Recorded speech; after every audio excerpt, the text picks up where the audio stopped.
Hello friends, welcome to my channel. This is CA Rakhi Agarwal. आज का हमारा टॉपिक है change in budget 2024 related to rental income. जो changes है ये इफेक्टिव होगा with effects from 1 April 2025, assessment year 25-26, that is financial year 24-25। Let's start our topic. The Union Budget 2024 has introduced an important changes in the taxation of rental income from the residential property. ये जो budget आया 2024, इसमें एक changes लाया गया related to taxation of rental income from residential property. देखिए, ये commercial property के बारे में नहीं बात कर रहा है, ये changes related to residential property के बारे में ही बात कर रहा है।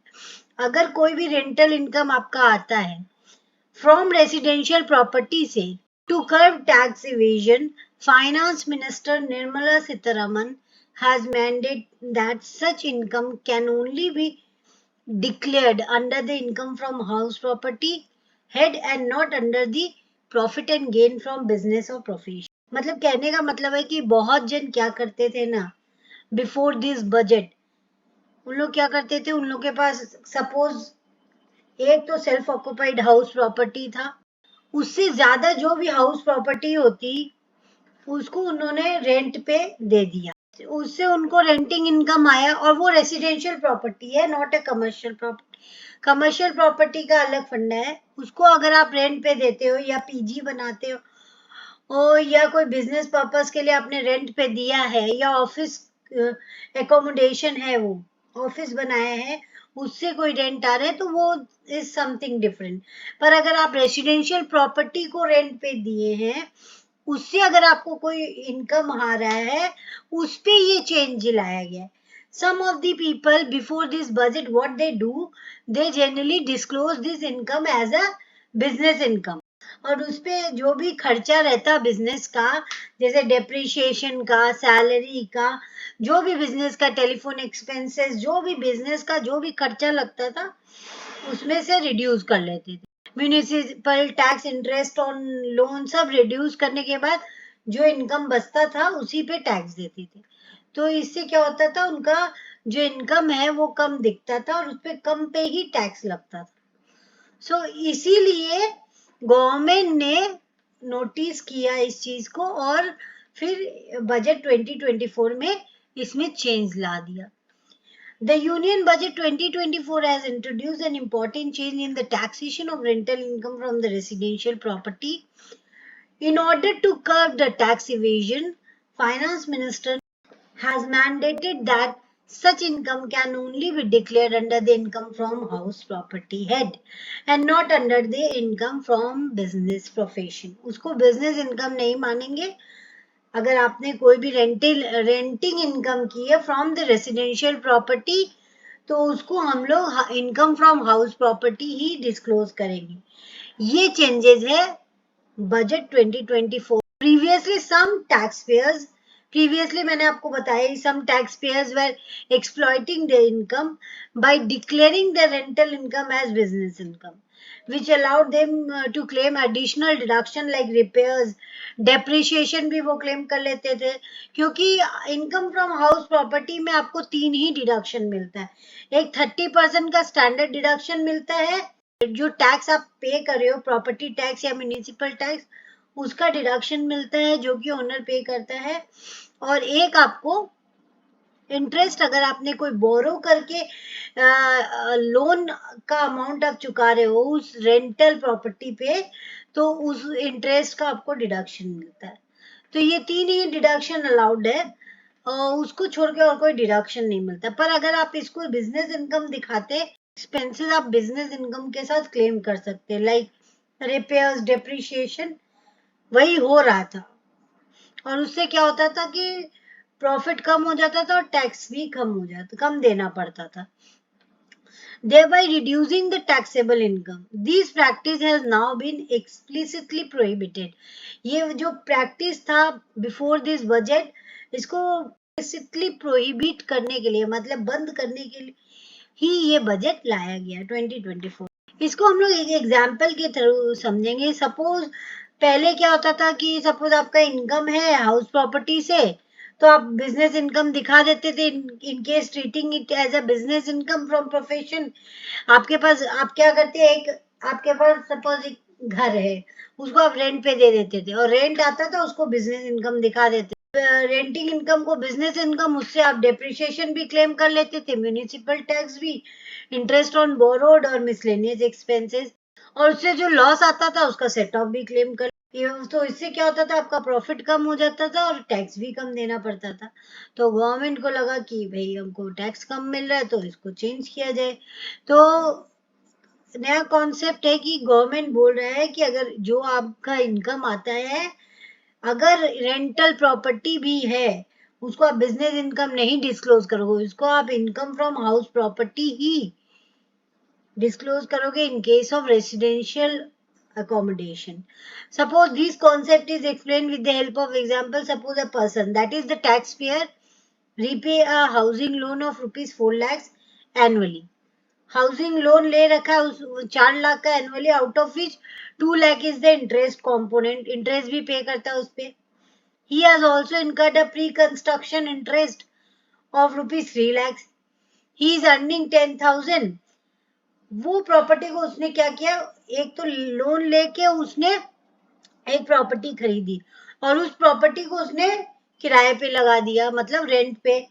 He is earning 10,000 per month from a let out property and also pay municipal tax of rupees 4,800 for the home.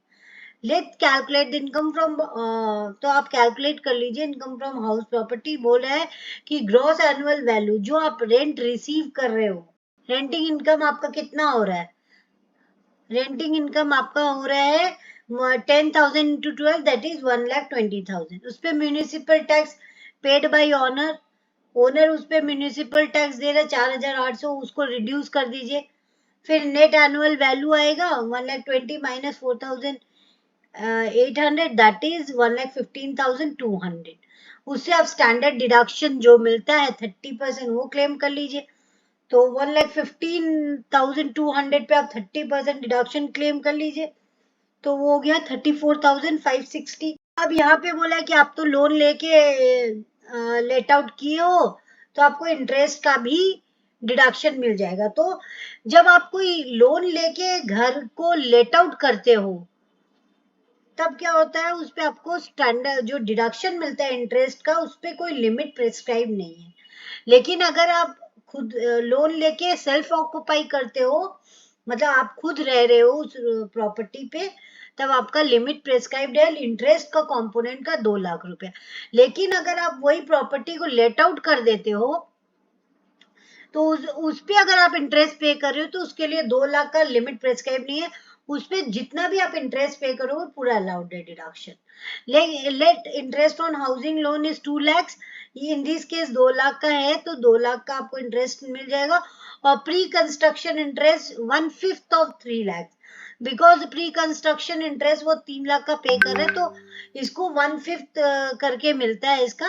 तो ये 5 साल के अंदर आपको कंस्ट्रक्शन करना पड़ता है, तो जो भी आप प्री कंस्ट्रक्शन इंटरेस्ट पे किए हो उसको 5 साल में डिवाइड कर दीजिए। तो ये प्री कंस्ट्रक्शन इंटरेस्ट है 3 लाख डिवाइडेड बाई 5 years, तो 60,000 एक साल का हुआ, तो आपको टोटल इंटरेस्ट का डिडक्शन मिल जाएगा 2,60,000।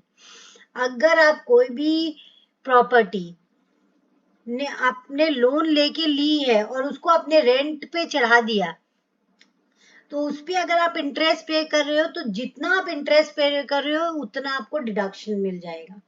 लेकिन अगर आप सेल्फ ऑक्यूपाई कर रखे हो और उस पे आप इंटरेस्ट पे कर रहे हो, तो उसका लिमिट है कि 2 लाख तक ही मिलेगा, उससे ज्यादा नहीं।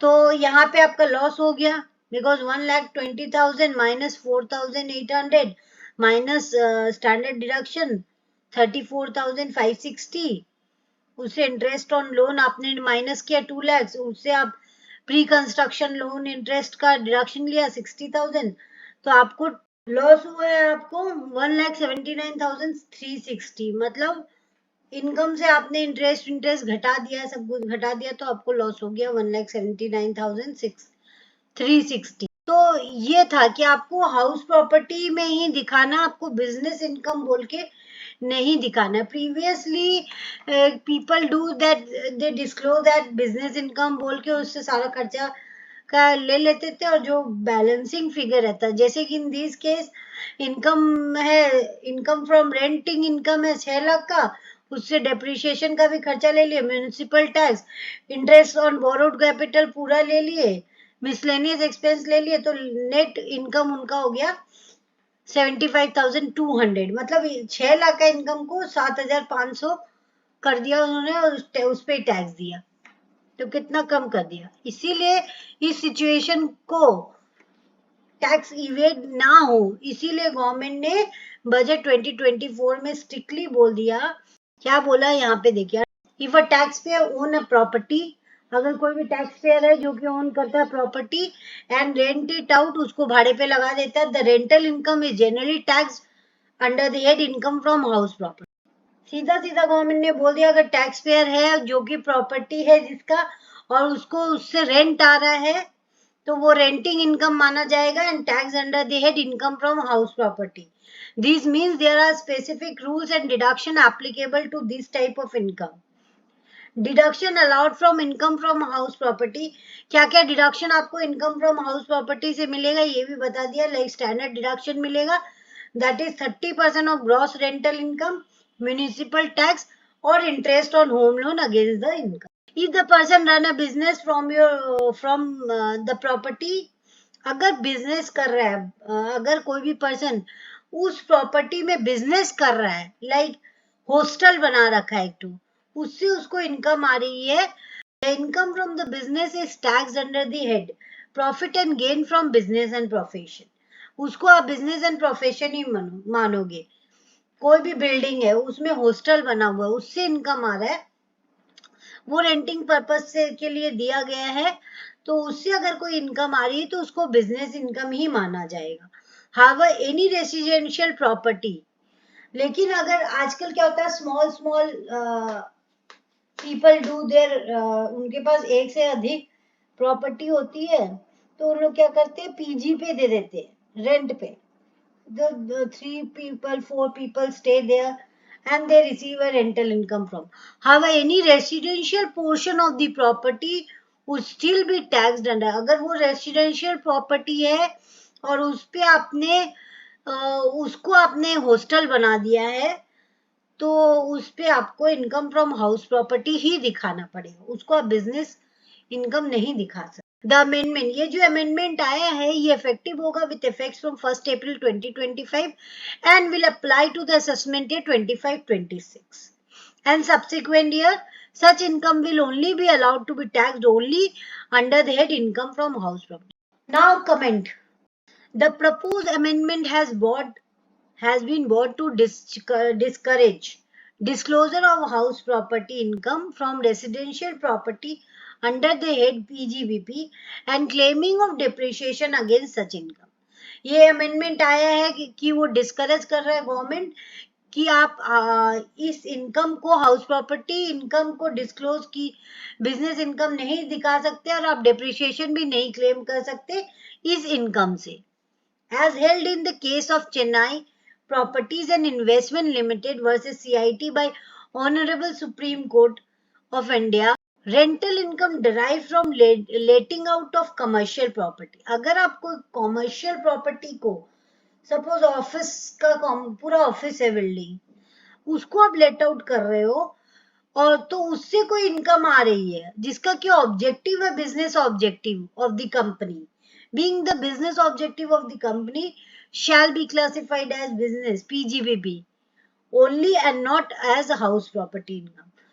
अगर वो कॉमर्शियल प्रॉपर्टी है जिसका इंटेंशन है सिर्फ बिजनेस ऑब्जेक्ट करना, बिजनेस ही करना, उससे अगर आपको रेंटिंग इनकम आ रही है तो उसको आप पीजीबीपी क्लासिफाई कर सकते हो, उसको हाउस प्रॉपर्टी नहीं दिखा सकते। सो इस केस के हिसाब से तो कमर्शियल प्रॉपर्टी बिजनेस ऑब्जेक्ट है and should be classified. पर जो amendment आया है, consequent to the above amendment, even if the business of the assessee, अगर बिजनेस कर रहा है SSC let out residential property पे, तो income from such business shall have to be taxed under the head income from house property and no allowances for depreciation shall be separately available। अगर assessee का काम ही ये है residential property को let out करना और उससे कोई इनकम उसको आ रहा है business income from business such shall have to be tax का मेन ऑब्जेक्ट ये है कि रेसिडेंशियल प्रॉपर्टी को वो लेट आउट करता है उससे उसको जो इनकम आती है उसको वो बिजनेस इनकम दिखा रहा था। पर अब क्या होगा अगर एसएससी का बिजनेस भी लेट आउट करना है रेसिडेंशियल प्रॉपर्टी तो उस इनकम जो इनकम फ्रॉम सच बिजनेस उसको shall have to be taxed under the head house property and no allowances वो उसमें कोई डेप्रिसिएशन का बेनिफिट सेपरेटली मिलेगा नहीं। Conversely in case depreciation is not availed the capital अगर आपने सही में डेप्रिसिएशन अवेल नहीं किया the capital asset being the residential property shall become a long term capital asset जिसपे आप डेप्रिसिएशन नहीं अवेल करते हो वो इन्वेस्टमेंट प्रॉपर्टी हो जाती है और उस पे अगर आप इन्वेस्टमेंट प्रॉपर्टी हो गई तो वो अगर मोर देन 24 मंथ्स से ज्यादा आप होल्ड करके रखते हो तो वो ऐसे ही लॉन्ग टर्म कैपिटल एसेट बन जाती है। तो अगर आप ट्रांसफर करोगे तो उस पे आपको रिड्यूस टैक्स रेट देना पड़ेगा 12.5% का। अगर आप उस प्रॉपर्टी को अगर आपने सेल कर दिया तो उस पे 12.5% का टैक्स देना पड़ेगा। लेकिन अगर आप उसको पीजीपी अगर आप उसको बिजनेस ही प्रॉपर्टी दिखाते उस पे डेप्रिसिएशन क्लेम करते तो वो no more is invested property तो उस पे आपको टैक्स 30% पे देना पड़ता है इन case depreciation was claimed under section 32 of the income. आपका अगर मेन बिजनेस ही एससी का रेसिडेंशियल एकोमोडेशन को रेंट पे देने का है तो वो अपना जो भी इनकम आएगा उसको बिजनेस इनकम नहीं दिखाएगा वो हाउस प्रॉपर्टी इनकम होगा और उस पे वो जब ट्रांसफर करेगा सेल करेगा तो वो इन्वेस्टेड प्रॉपर्टी को सेल कर रहा है तो उस पे उसको टैक्स लगेगा कैपिटल गेन के दायरे में दैट इज 12.5% बिकॉज उसने डेप्रिसिएशन नहीं क्लेम किया तो वो बिजनेस प्रॉपर्टी है नहीं तो उस पे आपको 30% की टैक्स रेट देने की दरकार नहीं है उस पे आप 12.5%। Thank you for watching my video if you like please share subscribe my